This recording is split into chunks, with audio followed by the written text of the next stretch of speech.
하나님의 말씀은 이사야서 35장이 되겠습니다. 이사야서 35장 1절부터 제가 봉독을 하겠습니다.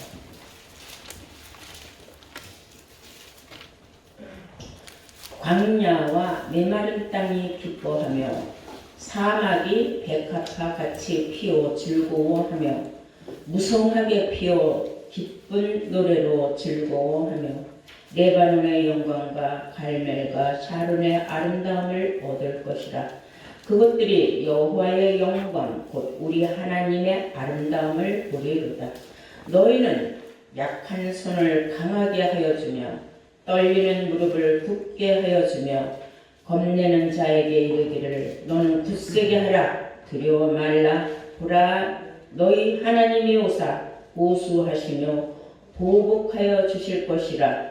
그가 오사 너희를 구하시리라 하라. 그때에 소경의 눈이 밝을 것이며 귀머거리의 귀가 열릴 것이며 그때에 저는 자는 사슴같이 뛸 것이며 벙어리의 혀는 노래하리니 이는 광야에서 물이 솟겠고 사막에서 시내가 흐를 것이니라. 뜨거운 사막이 변하여 못이 될 것이며 메마른 땅이 변하여 온천이 될 것이며 시랑의 눕던 곳에 풀과 갈대와 부들이 날 것이며 거기 대로가 있어 그 길을 거룩한 길이라 일컫는 바 되리니 깨끗지 못한 자는 지나지 못하겠고 오직 부속함을 입은 자들을 위하여 있게 된 것이라. 우매한 행위는 그 길을 범치 못할 것이며 거기는 사자가 없고 사나운 짐승이 그리로 올라가지 아니하므로 그것을 만나지 못하겠고 오직 구속함을 얻은 자만 그리로 행할 것이며 여호와의 성령을 얻은 자들이 돌아오되 노래하며 시온에 이르러 그 머리 위에 영영한 희락을 띠고 기쁨과 즐거움을 얻으리니 슬픔과 탄식이 달아나리로다. 아멘. 허락하신 하나님 말씀은 이사야서 35장 1절에서 10절로까지의 말씀으로 제목은 광야의 물과 사막의 시내라는 제목으로 오늘 말씀을 증거하도록 하겠습니다. 광야의 물과 사막의 시내. 세상에서 이런 말이 있어요. 맷돌이 아무리 크다 할지라도 손잡이가 없으면은 아무 소용이 없다 그랬어요. 맷돌이 있으면 뭐합니까? 손잡이가 있어야 맷돌을 돌릴 거 아닙니까? 그 말은 즉슨 꼭 필요한 것은 맷돌보다 손잡이라는 거죠. 손잡이 없는 맷돌은 아무 가치가 없다. 우리가 많은 사람들이 성경을 다 똑같이 가지고 있지만 성경 속에 어떤 말씀이 기록되어 있는지 말은 신비하고 오묘한 말씀이라고 했지만 그 핵심을 알지 못한다면 아무 소용이 없는 것이다. 오늘 이 말씀이 아무리 축복의 말씀이라고 해도 그 핵심을 깨닫지 못한다면 그 사람들에게는 그저 울리는 꽹과리에 불과하고 흘러가는 물에 불과하다. 이렇게 말씀을 드릴 수가 있어요. 그러므로 오늘 이 본문 말씀은 그 핵심을 잘 깨달았을 때에 여러분들에게 상상할 수 없는 슬픔과 탄식은 다 달아나고 하나님의 정하신 놀라우신 축복만이 여러분들에게 쏟아질 것으로 믿고 오늘 말씀을 잘 듣고 깨달음 받으시기를 바랍니다. 아멘. 믿음이 있느냐 없느냐 이게 아주 중요한 거예요. 성경 본문에는 광야와 메마른 땅이 기뻐하며 사막이 백합화 같이 피어 즐거워한다. 광야와 메마른 땅이 기뻐하고 사막은 백합화 같이 피어 즐거워한다. 이게 과연 있을 수 있는 일이에요. 광야라는 것은 거친 넓은 들판이에요. 쉽게 말하면 불모지 땅이다. 개간되지 않은 땅. 그곳에는 누가 사느냐면 들짐승들만 살 수 있는 곳, 사람이 살 수 없는 곳. 사막은 여러분들이 잘 알다시피 순전한 모래 벌판이죠. 모래 벌판이 바람에 따라서 산도 이루고 그곳에 무슨 물이 있겠습니까? 그래서 사막에서 물이 있는 곳을 찾는다는 것은 오아시스를 만났을 때에 그 물은 그 사람들의 생명을 보장해주는 귀한 생명수가 될 것입니다. 오늘 이 본문 말씀을 육신적으로 풀면 말씀이 풀리지가 않아요.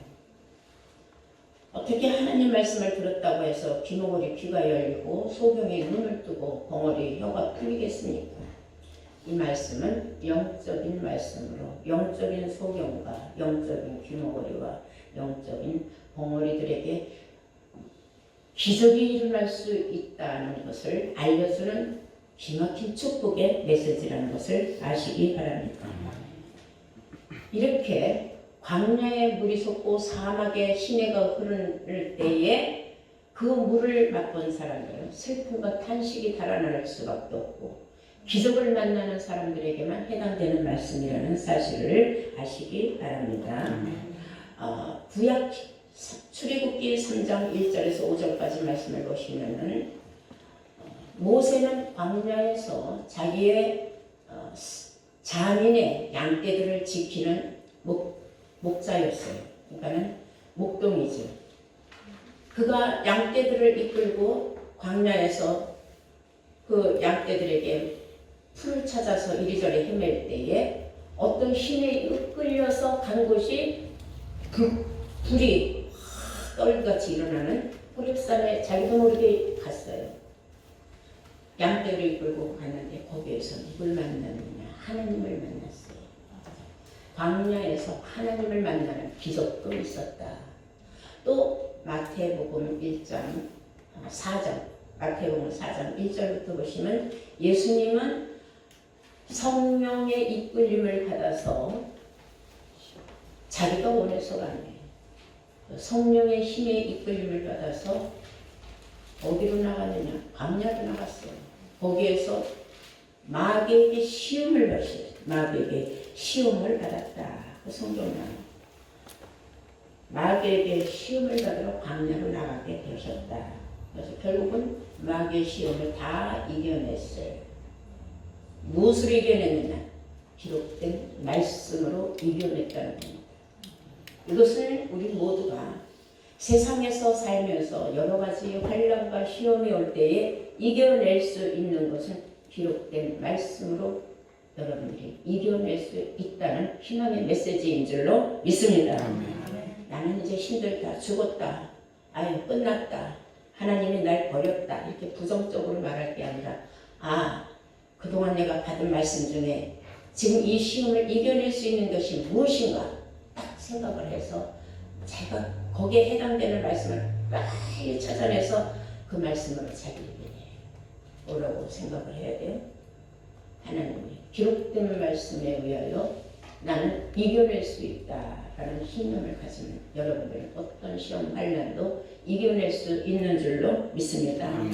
예수님도 이기셨으니 나도 예수의 정말로 형제아닙니까? 우리는 예수와 함께 형제라 그랬어요. 후사라 그랬어요. 함께 유업을 받을 후사라 그랬거든요. 예수 먼저 후사되고 우리 나중에 되는 게 아니에요. 예수와 함께 후사될 몸이라고 나와 있어요. 로마서에. 그러면 예수님이 이겼는데 먼저 이겼는데 나라고 이기지 못하냐? 이길 수 있는 지혜와 신념이 생겨. 무엇이 딱 떠올라야 돼? 이는 사람의 힘과 능력으로 되지 않냐고 오직 여호와의 신으로 말미암는다. 주의 신이 나와 동행하시니 나는 이겨낼 수 있다 하는 신념을 가질 때에 여러분들은 분명히 모든 세상 환난 풍파 이겨낼 수 있는 줄로 믿습니다. 이사야서 40장 3절을 보시면 광야에서 여호와께서 여호와의 길을 예비하라 그랬어요. 광야에 무슨 길이 있겠습니까? 그러나 여호와의 길을 예비할 때는 광야에서부터 시작되는 거다. 사막에서 우리 하나님의 대로를 평탄케 하라 그랬어요. 큰 산아 네가 무엇이냐? 너가 수르바벨 앞에서 평지가 되리라 하지 않았습니까? 아무리 사막 같은 세상이라 할지라도 내가 하나님과 함께 한다면 나는 하나님의 길을 예비할 수 있고 하나님의 길을 평탄케 나는 할 수 있다. 내게 능력 주시는 자 안에서 내가 모든 것을 할 수 있다. 그런 신념을 가지고 있어야 돼. 있습니까? 아멘. 여러분들이 말씀을 가지고 무기는 가지고 있는데 어떤 때 어떤 무기를 써야 될지를 몰라가지고 망설이면 그만큼 시험과 환란의 시간이 길어지는 거예요. 제깍제깍 꺼내서 쓸 수 있는 그런 무기 사용법을 알아야 돼요.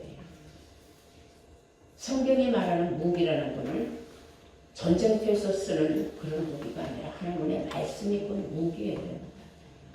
그러므로 너는 전신갑주를 입으라 한다는 것은 하나님의 말씀으로 전신갑주를 입으면 마귀가 우리를 찔러댈 수가 없다. 갑주를 뚫고 들어올 수가 없다.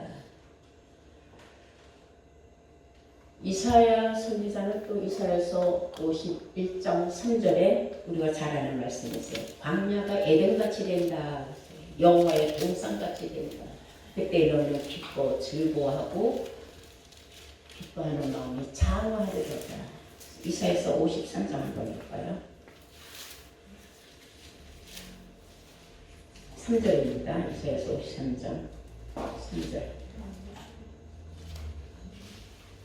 51장 3절이에요. 51장. 찾으신 줄 믿고. 대저 나 여호와가 시온을 위로하고 그 모든 황폐한 곳을 위로하여 육신의 어떤 황폐한 땅을 어떻게 위로하겠습니까? 이것은 심령이 황폐한 사람들을 말씀으로 위로한다는 거예요. 그 광야로 에덴 같고 광야 같은 심령밭을 에덴같이 만들어주고 그 사막 같은 심령에 여호와를 동산 같게 하였나니 그 가운데 기뻐함과 즐거움과 감사함과 찬양하는 소리가 있으리라. 예수님도 말씀하셨어요. 천국은 제일 먼저 너희 마음에 온다 그랬어요. 제일 먼저 내 마음에 온다. 천국. 두 번째 오는 천국, 세 번째 오는 천국. 내 마음에 천국이 이르지 못하면 두 번째 천국을 갈 수가 없어요. 두 번째 천국까지 올라온 사람이 세 번째 마지막 천국 단계에 들어갈 수 있는 것입니다. 그러므로 여러분들 마음이 어지럽고 광야가 되고 사막이 된 사람은 천국이 될 수가 없어요.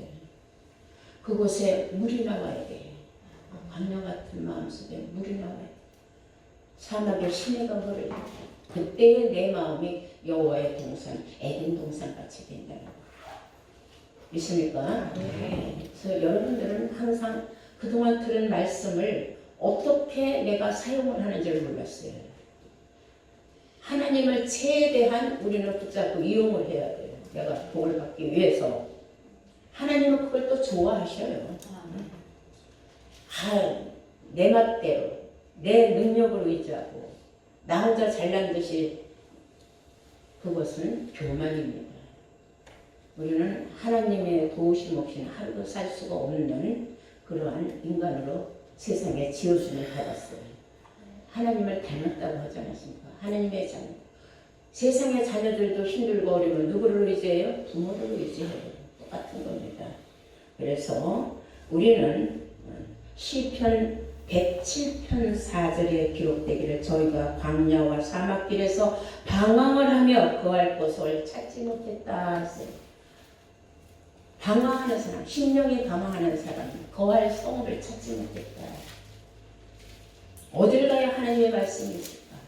어딜 가야 나를 구원해주는 생명의 말씀이 있을까? 그게 뭔지는 모르지만 항상 헤매는 사람들이 있었다는 거예요. 그런 사람 심령은 항상 광야와 사막 같은 심령을 가진 사람들이라는 거죠. 그래서 이사야서 43장 19절 무슨 하나님의 새 일을 행하신다 그랬어요. 하나님이 행하시는 새 일이 무엇인가 우리가 한번 보실까요? 이사야서 43장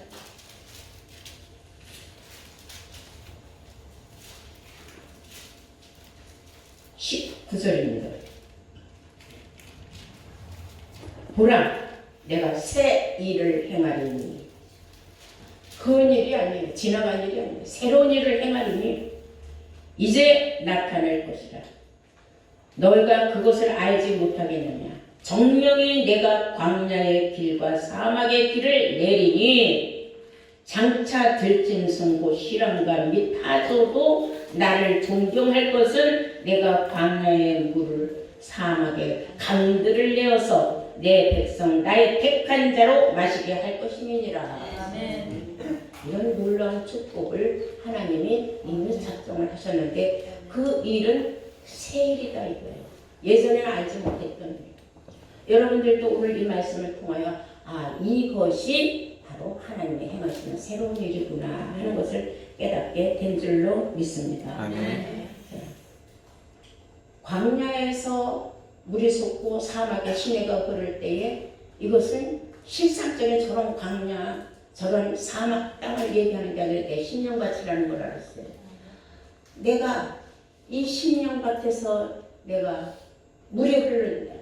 말씀이 쏟아져서 내 안에 말씀이 가득 들었을 때를 얘기하는 거예요. 비유적인 말씀이에요. 그때는 어떠한 기적이 일어나느냐. 소경이 눈을 뜨고 귀머거리 귀가 열리고 벙어리 혀가 풀려서 노래를 한다. 이게 기적이지 뭐가 기적이겠습니까? 소경이 눈을 뜨고 귀머거리 귀가 열리고 벙어리가 버버버버 하던 게 그냥 말이 쫙 풀려갖고 하나님 말씀을 짤짤짤짤 한다면 이보다 더한 기적은 없는 거예요. 함께 우리 보면 보시겠어요. 이사야서 35장 5절입니다. 그때에 소경의 눈이 밝을 것이며, 여기서 그때에라는 것은 광야에 물이 솟고 사막에 시내가 흐를 때를 말합니다. 이런 기적을 맛보았을 때에 소경의 눈이었던 사람이 눈이 밝아질 것이고 귀머거리가 귀가 뚫려졌고 그때에 저는 자는 사슴같이 뛸 것이며 벙어리의 혀는 노래하리니 이는 광야에서 물이 솟겠고 사막에서 시내가 흐를 것입니다. 이런 기적이 일어난다. 얼마나 기쁘고 즐거우면 사슴같이 뛰겠느냐. 이러한 축복이 있다는 것을 말씀을 읽어도 그 뜻을 모르고 있는 건 핵심을 모르는 거예요. 이 말씀이 이러한 뜻이었구나 하고 깨달을 수 있다는 건 이건 대단히 놀라운 사건입니다. 전날에는 우리도 다 소경이었고 귀머거리였고 벙어리였어요. 근데 벙어리가 반벙어리는 또 버버버 하다가 또 어떤 때 말 제대로 하다가 못 알아들어요. 정확하지 못한 반벙어리 되면 여러분들이 말씀을 전하면 정확하게 전해야 돼요. 잘 몰라서 헤매고 막 허둥지둥하면 상대편이 약고 제대로 너나 제대로 알고 와라. 말씀이 쫙 흘릴 수 있도록 가서 말씀을 때를 얻든지 못 얻든지 너희는 말씀을 전파하라 그랬어요. 말씀을 전파하는데 말씀을 아는 자가 전파하는 거지 말씀 모르는 사람이 어떻게 전파하겠습니까? 그래서 여러분들은 다 말씀을 아는 자들이에요. 그럼 여러분들은 때를 얻든지 못 얻든지 뭘 해야 돼요? 말씀을 전해야 될 사명이 있는 겁니다. 그 명령에 여러분들은 순종을 해야 되는 겁니다. 그런데 말씀을 쌓아놓고 써먹질 않으니까 지죽박죽이 돼갖고 어떤 말을 어떻게 내놔야 될지 당황하게 된다. 그럼 반벙어리 돼서는 안 돼요. 가진 말씀을 차로 자르러가지고 쏟아내야 돼요. 듣는 사람이 시원할 만큼. 그렇게 될 때에 여러분들이 자신에게 놀라는 거예요. 와, 내가 이 말씀을 내가 했구나. 어렴풋이 생각을 했는데 그 말씀이 그냥 주의 신에 의해서 그냥 막 쏟아져 나가는 건 나도 모르게. 그게 주의 신이 함께하는 사람이에요. 세상 일에 묻혀서 세상 일에 바빠서 하나님 말씀을 교회 가서 들을 때만 아멘하고 돌아와서 잊어먹다 보니까 나가서 전할 적에 어벅어벅 한단 말이에요. 반벙어리 같이. 그래서는 안 되죠. 칼은 항상 갈아야 칼날이 쓰는 겁니다.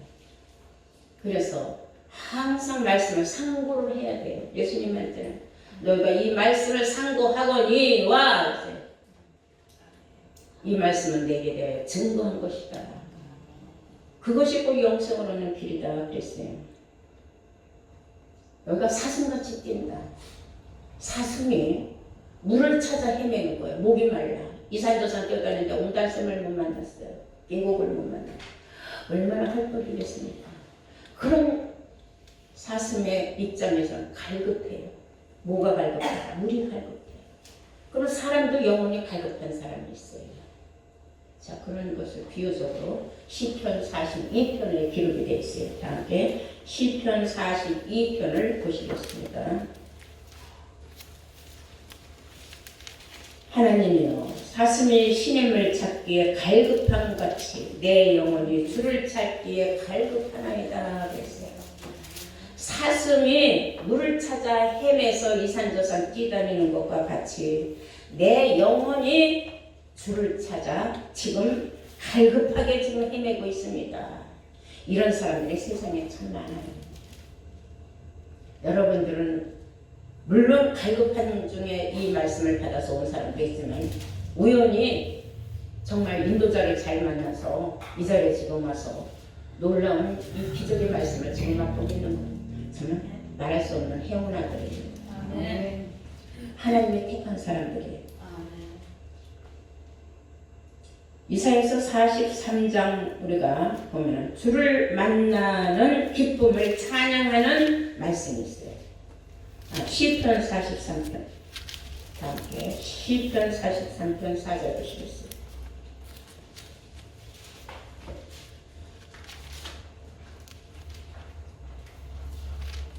3절부터 보시면은 주의 빛과 주의 진리를 보내어 나를 인도하사 주의 성상과 장막에서 이르게 하소서. 그런즉 내가 하나님의 단에 나아가 나의 극락의 하나님께 이르리이다. 하나님이여, 나의 하나님이여, 내가 수금으로 주를 찬양하리이다.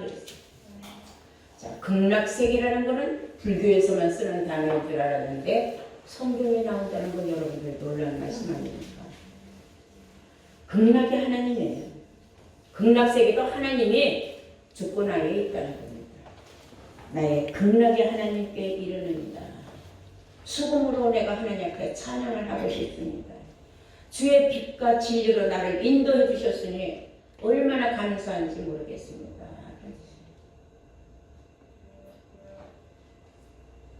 불교인들은 자신에게 돌을 많이 닦아서 극락세계에 들어간다고 하지만 우리는 광야에서 물이 솟고 사막의 시내가 흐르는 이 물을 맛본 사람들이 바로 극락에 들어가는 거예요. 그 극락세계가 바로 에덴 동산입니다. 알고 보면 하나님이 천년세계에 우리를 인도하실 때에 그곳에는 슬픔과 탄식이 달아나는 곳이 없습니다. 슬픔과 탄식은 누구에게 달아난다 그랬어요? 광야에 물이 솟고 사막에 시내가 흐르는 그 물을 받은 사람들이 해당이 된다 그랬어요. 이사야서 44장 한번 보시면은요. 이사야서 44장 4절부터 보시면 그들은 풀 가운데에서 솟아나는 시냇가에 거들 같다 그랬어요. 44장 4절부터 보시면 그들이 풀 가운데에서 솟아나기를 풀 가운데서 팍 솟아나기를 시냇가에 버들같이 할 것이라. 혹은 이르기를 나는 여호와께 속하였다 할 것이며 혹은 야곱의 이름으로 지칭할 것이라. 혹은 자기가 여호와께 속하였음을 손으로 기록하고 이스라엘의 이름으로 칭호하리로다. 계시록 7장에 보면은 또 계시록 9장에 인침을 받은 자들을 변론하여 풀, 나무, 해하지 말아라 이런 말이에요. 풀은 1년살이에요. 신앙생활을 깊이 못하는 사람들은 풀이라고 하죠. 근데 나무들은 오래된 나무들이에요. 이 기적의 나무를 버드나무라고 해요.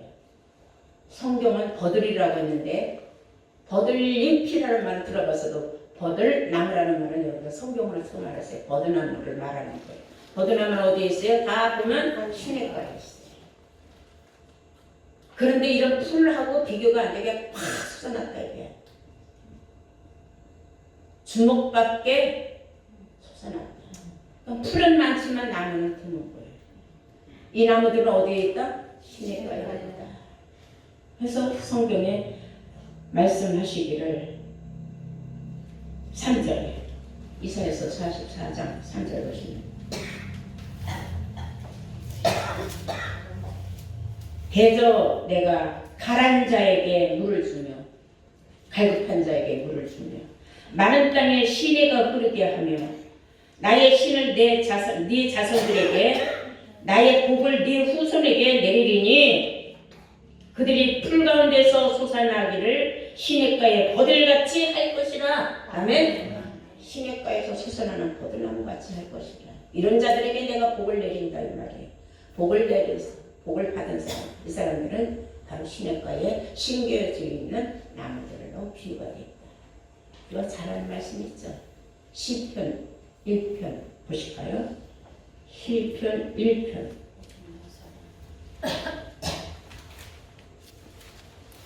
항상 들어도 기가 막히게 좋은 말씀.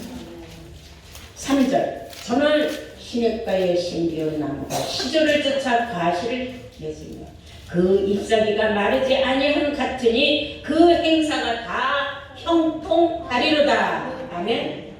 이런 축복이 여러분들에게 있기를 바랍니다. 저는 그랬어요. 여러분들은 시냇가에 심은 나무, 시냇가에 심은 나무는 무슨 나무라 그랬어요? 버드나무라 그랬어요. 그 버드나무를 딱 여러분들 떠올리면 세상 사람들은 상상을 못해요. 버드나무라는 걸. 시냇가의 나무라고 했지 언제 버드나무라고 했냐. 여러분들에게 오히려 되물을 수가 있어요. 근데 그거는 우리만 아는 거예요. 그것을 비밀의 말씀이에요. 아시겠습니까? 네. 누구나 다 버드나무 되는 거 아니에요. 풀 가운데서 솟아난 버드나무가 있다.